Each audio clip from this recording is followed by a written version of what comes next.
Assalamualaikum warahmatullahi wabarakatuh.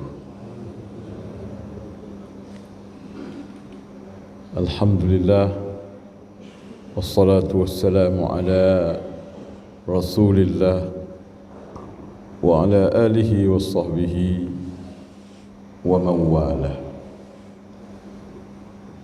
Asyhadu an la ilaha illallah wahdahu la syarika lah, wa asyhadu anna Muhammadan abduhu wa rasuluh. Allahumma salli wa sallim wa barik ala nabiyyina Muhammad wa ala alihi wa sahbihi ajma'in. Ibadallah, qabla kulli syai'in awaddu an usiyakum wa nafsi bitaqwallah. Wa qala subhanahu أعوذ بالله من الشيطان الرجيم بسم الله الرحمن الرحيم يا أيها الذين آمنوا اتقوا الله حق تقاته ولا تموتن إلا وأنتم مسلمون. Oh orang-orang yang beriman, bertakwalah kamu kepada Allah dengan sebenar-benar takwa, dan sekali-kali jangan sampai kamu mati kecuali di dalam Islam, di dalam ketaatan, di dalam kepatuhan. Allah juga mengingatkan kita, ya ayyuhalladzina amanu taqullaha wa qulu qawlan sadida yuslih lakum a'malakum wa yaghfir lakum dhunubakum wa man yuti'illaha wa rasulahu faqad faza fawzan 'azima. Wahai orang-orang yang beriman, bertakwalah kamu kepada Allah, dan hendaklah selalu kamu mengucapkan kata-kata yang lurus, ucapan yang benar dan bermanfaat. Niscaya dengan demikian Allah memperbaiki seluruh urusanmu, dan Allah memaafkan segala kesalahanmu. Siapa yang taat kepada Allah dan Rasul, itulah orang yang telah meraih kesuksesan hidup yang luar biasa. Fawzan 'azima. Jamaah yang dirahmati Allah, kita lanjutkan kajian kita tentang mengenal Allah melalui namanya, yaitu Al-Malik. Tadi malam kita sudah menguraikan makna Al-Malik ialah Al-Munfaridu li milkiyatil mulki wal malakut, yaitu zat yang hanya dia sendiri, Al-Munfarid, hanya dia sendiri yang berhak memiliki al-mulki, kerajaan lahir dan gaib, kerajaan dunia dan akhirat. Apa yang ada dalam kerajaan dunia dan akhirat adalah miliknya, urusannya di bawah pengendalian dan pengaturannya, di bawah kemauannya, di bawah ketentuannya. Itulah Al-Malik, pemilik yang asli. Tidak ada pemilik kecuali Allah, seperti Rasulullah sebutkan dalam hadis dari Abi Hurairah radhiyallahu anhu, qala Rasulullah sallallahu alaihi wasallam, inna akhna'a ismin rajulun tasamma malik al-amlak la malika illa Allah. Akhrajahu al-Bukhari wa Muslim wa Tirmidzi wa ghairihi. Sejelek-jelek nama di sisi Allah adalah orang yang memberi namanya atau diberi nama pemilik Malikal Amlak, pemilik kepemilikan, raja di raja. Itu seburuk-buruk nama di sisi Allah. Maksudnya jangan beri nama itu, karena la malika illallah, tidak ada pemilik kecuali Allah. Sebab dialah pemilik yang asli, yang hakiki, khalqan, dari segi penciptaan, wa tasarrufan, dari segi memperlakukan bagaimana kemauan, dari segi masiran, akhirnya juga kembali kepadanya, azaliyan wa abadiyan, miliknya sejak alam azali wa abadiyan, dan miliknya juga selama-lamanya. Allahu Akbar. Untuk apa kita tahu? Wajib kita tahu namanya dan sifatnya ini. Dia namanya Al-Malik, pemilik. Sifatnya apa? Memiliki, menguasai semua apa yang ada, lahir dan batin, nampak dan gaib, dunia dan akhirat. Allahu Akbar. Untuk apa kita ketahui? Supaya kita sadar apa yang kita miliki itu yang diberikan, bukan kita punya sendiri. Mallakahu iyana, ia yang memilikan barang itu kepada kita. Supaya apa yang diberikan itu kita gunakan dengan sebenar-benarnya, dengan sebaik-baiknya. Jangan sombong, bukan milikmu. Jangan takabur. Dan gunakan ia pada tempatnya yang diridai oleh pemberi penganugerah itu. Dan kalau diambil, jangan selalu berduka. Miliknya apa yang diberi, miliknya apa yang diambil. Inna lillahi ma akhadha wa lahu ma a'ta. Milik Allah apa yang diambil darimu, milik Allah juga apa yang diberi kepadamu. Wa kullu syai'in 'indahu bi ajalin musamma. Segala sesuatu di sisi pemberi ini, itu Allah, ajalun musamma, ada batas tertentu. Ada batas. Kalau kamu sudah diambil sesuatu yang kamu sukai, fal tasbir, bersabarlah. Wal tahtasib, dan haraplah pahala dan karunia dari dia yang telah mengambil apa yang telah diberi kepadamu, sebab dia akan memberi yang lain. Jangan selalu bersedih sebab kamu juga akan diambil. Bukan hanya milikmu diambil, kamu juga akan diambil. Diambil untuk kebaikan. InsyaAllah kalau kamu taat, akan diberikan sesuatu pemberian yang lebih baik daripada apa yang diberi. Allahu Akbar. Ini dia. Perlu sekali kita pahami sifat Allah ini. Nama dari nama Al-Malik, sifatnya berarti Al-Mulku, Al-Milku, Al-Milkiyatu, Al-Infiradu, li milkiyatil mulki wal malakuti.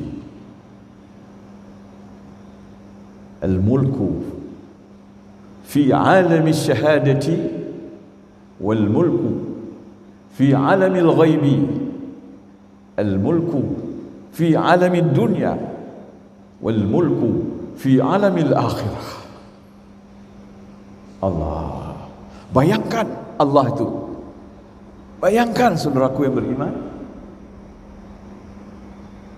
Yang kedua, oleh karena semua ini miliknya mutlak,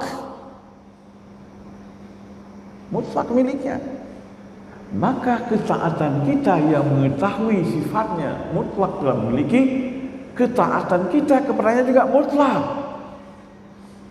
Enggak boleh bagi-bagi ketaatan. mutlak kepada dirinya. Kita taat kepada yang lain bila yang lain taat kepada dirinya. Kita wajib taat kepada ibu bapa selama ibu bapa menyuruh kepada kebaikan. Kalau menyuruh kepada keburukan, wa in jahadaka ala an tusyrika bi ma laysa laka bihi ilmun fala tuti'huma wa sahibhuma fid dunya ma'rufa. Bila ibu dan bapamu, kata Allah, memaksa kamu berbuat sesuatu yang tidak baik, berbuat syirik kepada Allah atau berbuat maksiat, fala tuti'huma, jangan ikut. Jangan ikut. Fala tuti'huma, jangan ikut ibu dan bapamu. Namun wasahibhuma fid dunya ma'rufa. Tapi bergaullah dengan ibu dan bapamu yang tidak baik itu dengan cara yang sopan sebagai anak. Berbakti kepadanya, tapi jangan patuh ketika dia menyuruh kepada yang tidak baik. Sebab la ta'ata li makhluqin fi ma'siyatil khaliq. Tidak boleh taat kepada makhluk bila makhluk itu menyuruh kepada kemaksiatan kepada pencipta. Fi ma'siyatil khaliq. Tidak boleh taat. Jadi tunggal ketaatan kita kepadanya. Ini perlu kita ketahui. Azza wa habbai rahimakumullah. Lalu apa manfaatnya? Apa manfaatnya ketika taat kita kepadanya mutlak? Tentu ada manfaatnya. Allah sendiri menyuruh kita tunduk kepadanya, tentu akan memberi balasan yang sangat banyak. Man kana ma'a malikil mulki fahuwa fil amni was salamati fahuwa fil rakhai wal rafahiyati fahuwa fil izzati wal alai. Siapa yang taat dan patuh kepada pemilik kekuasaan ini, pemilik kekuasaan, patuh dan taat kepadanya, apa untungnya? Fahuwa fil amni, dia akan aman dalam kerajaan dan kepemilikan Allah. Itu aman. Fahuwa fil rafahiyati wal rakha, dia di dalam kemakmuran, makmur, cukup. Hana apa-apa. Firraha. Wa man kana, dan siapa ikut dan patuh kepada pemilik kekuasaan ini, malikal mulki ini, fahuwa fil izzati, dia di dalam ketinggian dan kehormatan.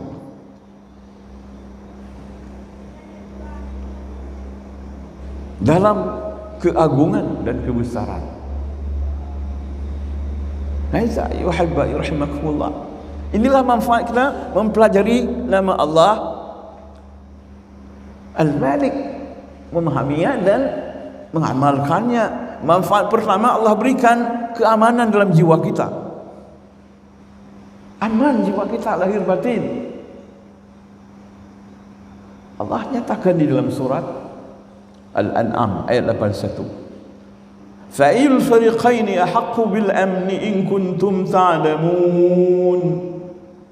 Di antara dua golongan dalam bumi ini, orang beriman dengan yang tidak, orang yang taat dengan orang maksiat, siapa di antara kedua golongan ini yang berhak mendapat keamanan? In kuntum ta'lamun, kalau kamu tahu. Siapa? Allah menjawab sendiri, alladzina amanu wa lam yalbisu imanahum bidzulmin ulaika lahumul amnu wa hum muhtadun. Orang beriman yang tidak mencampurkan imannya dengan kesyirikan dan perbuatan yang zalim, ulaika lahumul amnu, inilah yang berhak menerima keamanan, aman jiwa dan raganya, aman lahir dan batin, aman. berada di dalam keamanan jaminan pemilik kerajaan ini. Dan mereka mendapat petunjuk karena dibimbing langsung oleh pemilik kerajaan ini. Dibimbing, selamat. Jiwa raganya selamat, tenang, tentram. Maka kalau kita beriman jangan campur syirik. Kalau campur syirik gelisah lagi, kita susah lagi, enggak selamat lagi. Allah ingatkan kalau beriman iman betul, jangan campur syirik. Surah Asy-Syu'ara, dalam surah Asy-Syu'ara ayat 213 Allah menegaskan, "Fala tad'u ma'allahi ilahan akhara fatakuna minal mu'adzabin." Jangan kamu meminta kepada yang lain di samping Allah. Jangan meminta sesuatu kepada selain Allah. Di samping minta kepada Allah, minta kepada yang lain-lain, yang gaib-gaib yang lain. Akibatnya apa? Fatakuna minal mu'adzabin. Kamu akan tersiksa dunia akhirat. Di dunia tersiksa dengan perasaan dan sangkaan yang salah. Di dunia kita tersiksa dengan khurafat-khurafat dan khayalan tahayul-tahayul yang membuat kita rugi. Padahal enggak ada, kita yakini sendiri yang enggak ada. Kalau kita sudah nyerah diri pada Allah, untuk apa yakin kepada yang lain? Enggak akan diganggu oleh syaitan, tidak akan diganggu oleh iblis, tidak akan diganggu oleh penjahat, tidak akan diganggu oleh binatang buas, sebab semuanya di tangan Allah. Ketika kamu sudah dijamin oleh pemilik kekuasaan ini, ular tidak bisa mengganggu kamu karena Allah akan menghambat ular untuk mengganggu kamu. Ketika kamu sudah yakin dan menyerah diri pada pemilik kerajaan yang asli ini, tidak diganggu kamu oleh orang jahat. Allah akan mematahkan kemauan penjahat untuk mengganggu kamu. Maka aman sekali dirimu kalau sudah beriman dengannya. Serahkan diri, ikut, tunduk, patuh pada yang aman, lahir batin. Sebab dia pemilik kerajaan. Pemilik kerajaan. Siapa yang taat dan patuh kepada pemilik kerajaan yang asli ini, firraha wa rafahiyah, diberi kemakmuran, jaminan, diberi keamanan dan kemakmuran. Apa kemakmurannya? Apa saja?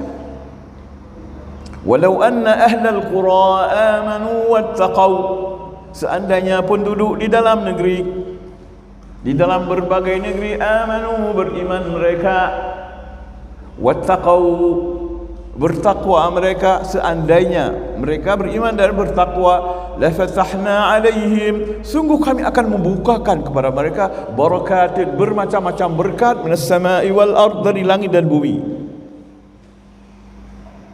Enggak cukup di bumi, dari langit lagi. Enggak cukup dari langit, dari bumi lagi. Kiri kanan, laut darat. Jaminan. Walakin kadzabu, tapi manusia ini memang suka mendustakan kebenaran, mendustakan ajaran, mendustakan kerasulan, mendustakan agama. Fa akhadnahum, sehingga kami menyiksa mereka, menegur mereka, mendidik mereka supaya kembali kepada kebenaran dengan memberikan azab, cobaan dalam dunia, memberikan kesengsaraan, kepedihan dalam hidup dengan harapan mau kembali. Enggak mau kembali juga, nanti diberi azab di hari akhirat. Siapa yang baik dengan pemilik kerajaan ini, Malikal Mulki ini, fahuwa fil izzati, dalam kemuliaan, keagungan, kebesaran, karena Allah mengatakan walillahil izzatu walirasulihi walil mu'minin, milik Allah lah keagungan, kemuliaan, dan milik Rasul dan milik orang beriman. Kita sangat mulia, terhormat di mata Allah dan di mata manusia. Meskipun tidak berpangkat, kalau kita sudah taat kepada pemilik kekuasaan yang sebenarnya, mulia kita di mata manusia, apalagi di mata pemilik kekuasaan ini. Pasti hari akhirat surga yang paling indah Allah berikan kepada kita. Ya, itu manfaatnya.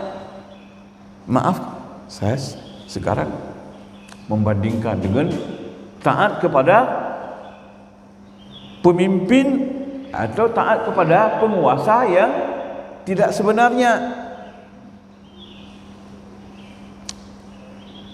Beda sekali.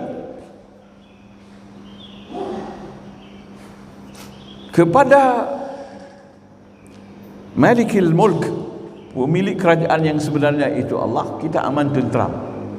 Yang taat, yang tidak taat juga, karena pemilik kerajaan yang sebenarnya dia memiliki sifat Rahman dan Rahim. Namanya Rahman dan Rahim. Dia ada kasih dan sayang. Walaupun hambanya salah, walaupun hambanya lupa, walaupun hambanya ini badung, tungang, batak, tetap dia beri segala keperluan. Lain dengan penguasa yang tidak sebenarnya. Baik dianggap tidak baik, apalagi kita buruk pasti lebih-lebih lagi. Coba kita lihat bagaimana Allah mensifatkan Fir'aun, menjelaskan bagaimana Fir'aun memerintah. Fir'aun jelas ya, tirani terbesar, tirani paling agung di dalam bumi. Tirani bergenerasi dia, berganti-ganti nama Fir'aun. Kenapa nggak ada nama? Karena akan datang orang-orang seperti itu lagi berulang-ulang sepanjang sejarah. Akan ada orang yang berperangai seperti itu sampai kiamat. Sampai Allah bagikan manusia nanti baru nggak ada lagi Fir'aun di dalam dunia. Fir'aun besar adalah Fir'aun Musa. Fir'aun di zaman Musa. Bagaimana Fir'aun ini? Coba kita lihat, Allah jelaskan dalam surah Al-Qasas ayat 4. Buka. Inna Fir'auna 'ala fil ardi wa ja'ala ala syi'an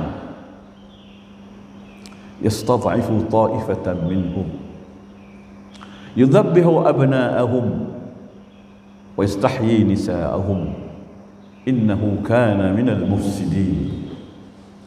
Inna Fir'auna 'ala fil ardi, sesungguhnya Fir'aun ini telah berlaku sewenang-wenang di dalam bumi, itu di Mesir dan sekitarnya.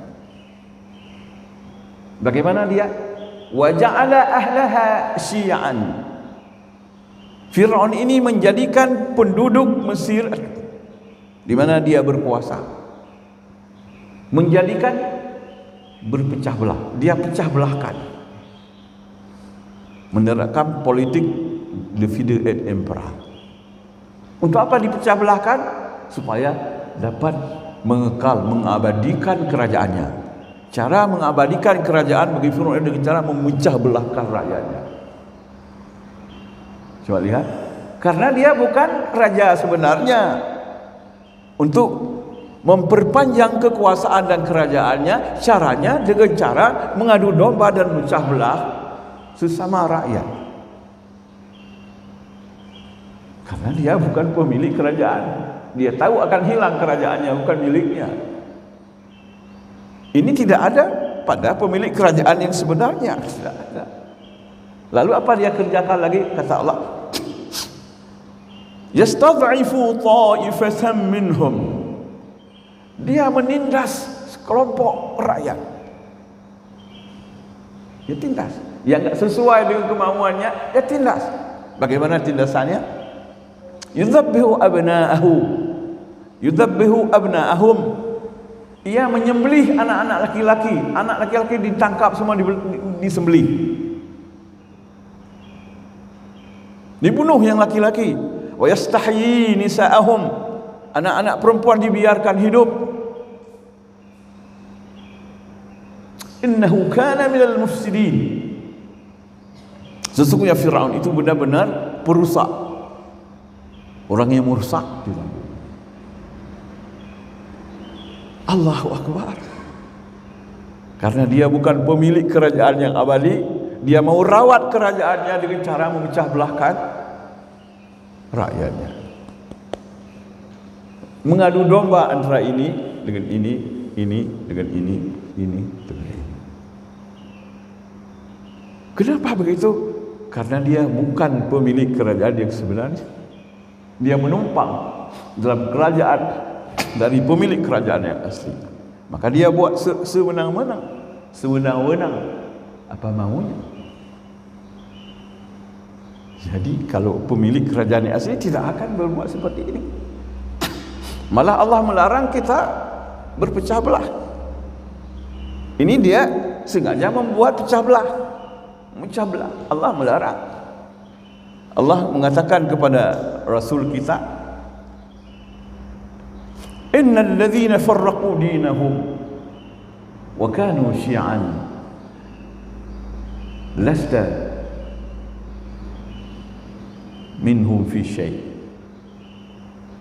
Orang yang memecah belahkan aliran di dalam agamanya menjadi bersekte-sekte, syi'an, ini kelompok ini kelompok ini sektor ini sektor ini, lasta minhum fi syai'. Kamu tidak boleh ikut cara itu sedikit pun, Muhammad. Pecah-pecah orang je aliran ini, aliran itu, kelompok ini, sektor ini, jangan buat. Jangan buat. Allah juga, itu surah apa tadi? Al-An'am ayat 159.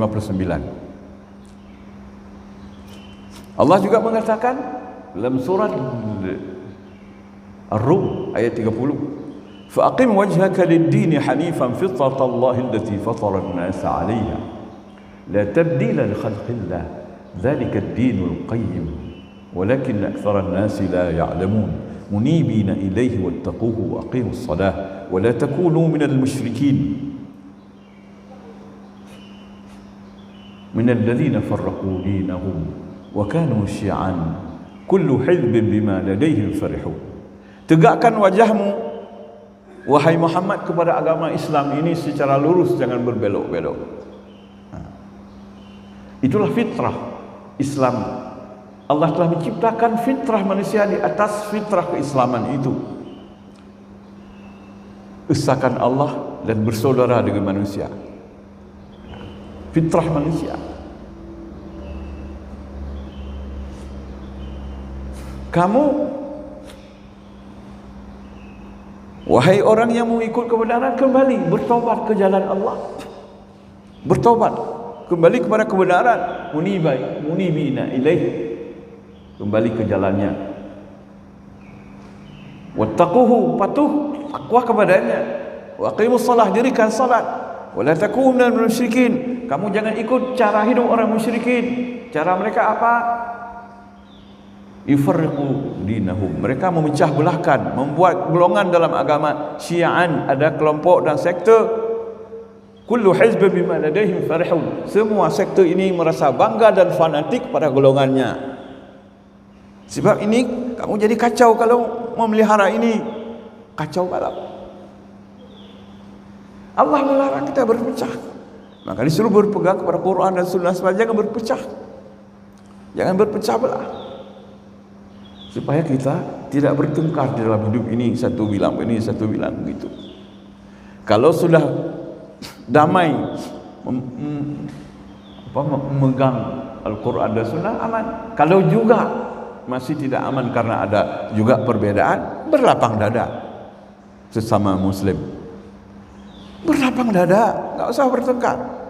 Sudah lihat Quran, sudah lihat hadis, berbeda juga. Ada yang baca bismillah, ada yang tidak. Ada yang salat 20, ada yang salat 8. Jangan bertengkar, jangan bermusuhan. Damai saja, damai. Sebab nanti semua masuk syurga. Hati ikhlas karena Allah. Itu yang kita ketahui menurut dalil yang ada. Ikhlas. Orang lain juga ada alasan begini. Ikhlas juga. Di dunia mungkin sedikit bertengkar, di hari akhirat sama-sama dalam surga Allah beri kasih sayang.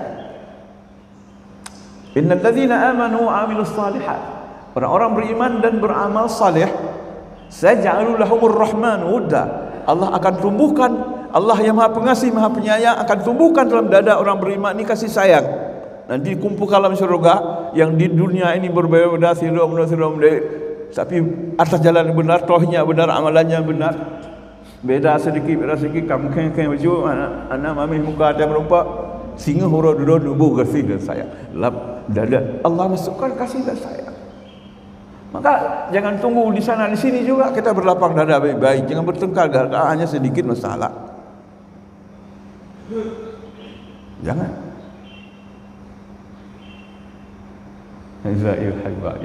Lihatlah bagaimana pemilik kerajaan yang sebenarnya dan yang bukan sebenarnya. Itu Fir'aun, saya jelaskan bagaimana dia memecah belahkan orang sehingga rakyat kacau dan dia aman dalam memerintah karena dia bukan pemilik kerajaan. Maka kita selalu menyadarkan diri kepada pemilik kerajaan yang sebenar-benarnya. Semua dapat insyaAllah, enggak ada yang enggak dapat. Malikal Mulki, kalau bapak-bapak, ibu-ibu semua ada masalah, panggil ya Malikal Mulki, minta terus. Nabi pernah memanggil Mu'adz bin Jabal. Kenapa kamu agak kebingungan Mu'adz? Rasulullah, aku banyak sekali hutang, gimana ini? Dia tak hutang Tuhan Rasulullah. Bujak kamu, sini. Sekarang saya ajarkan doa, kamu baca doa ini. InsyaAllah hutangmu sebesar gunung Uhud akan dilunasi oleh Allah. Duduk sini, saya ajarkan doa. Duduk. Qul ya Mu'adz, baca. Allahumma malikal mulki. Allahumma malikal mulki. Wahai Allah, pemilik kerajaan yang asli. Tu'til mulka man tasha'. Engkaulah yang memberi kerajaan kepada siapa yang engkau kehendaki. Wa tanzi'ul mulka mimman tasha'. Engkau yang mencabut kerajaan dari siapa yang engkau kehendaki. Wa tu'izzu man tasha'. Engkau yang memuliakan siapa yang engkau kehendaki. Wa tudhillu man tasha'. Engkau yang menghinakan siapa yang engkau kehendaki. Biyadikal khair, di tanganmu segala kebaikan. Innaka ala kulli syai'in qadir. Sambung kata Rasulullah. Rahmanad dunya. Wahai Allah yang rahman di dunia, wal akhirati, dan rahman juga di akhirat. Wa rahimahuma, dan yang rahim di dunia dan juga di akhirat. Tu'tihuma man tasha'. Engkau memberi keduanya, yaitu rahmat di dunia dan akhirat, kepada siapa yang engkau kehendaki. Wa tamna'uhuma 'amman tasha'. Dan engkau menghambat rahmat di dunia dan akhirat kepada siapa yang engkau kehendaki. Irhamni, rahmati aku ya Allah, rahmatan, dengan satu rahmat, tughnini biha ar-rahmati man siwak. Rahmati aku ya Allah dengan satu rahmat yang aku tidak perlu mencari rahmat dari selain dirimu setelah itu. Coba lihat, dimulai dengan Malikal Mulki. Doa diajarkan oleh Rasulullah kepada sahabatnya yang bernama Mu'adz bin Jabal. Jadi kita ini sekarang menghadapi bermacam masalah, minta pada Malikal Mulki. Enggak ada anak laki-laki, ya Malikal Mulki. Minta beri anakku yang laki-laki. Enggak ada perempuan, minta pada Malikal Mulki. Enggak ada uang, minta pada Malikal Mulki. Enggak ada kedudukan, minta pada Malikal Mulki. Enggak perlu nyogok, taat aja kepadanya. Enggak perlu putar balikkan fakta, patuh aja kepadanya. Dia akan kasih yang membuat kebaikan untukmu. Mantap sekali kita pahami nama ini, manfaatnya sangat agung. Hari ini jangan lepaskan lagi Malikal Mulki ini. Panggil dia, apapun perlu, ya Malikal Mulki. Nabi keluh yang perlai laki ayo anak gak pada minta apa baik pergi ke tiku tu nak tiku belang-belang alit ibu gagat tak pelara kambing mati abungin kurung pelara laki apa Allah kurung pelara saya usi jaga begat sebab hakikatnya pada dia. Tunggang namanya batat, anak kita batat tunggang tak bisa dikendali, minta pada Malikal Mulki.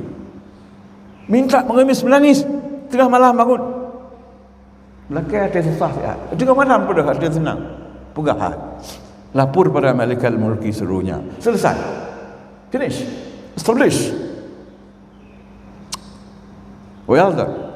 Semua sudah terkerja, dilaksanakan dengan sempurna.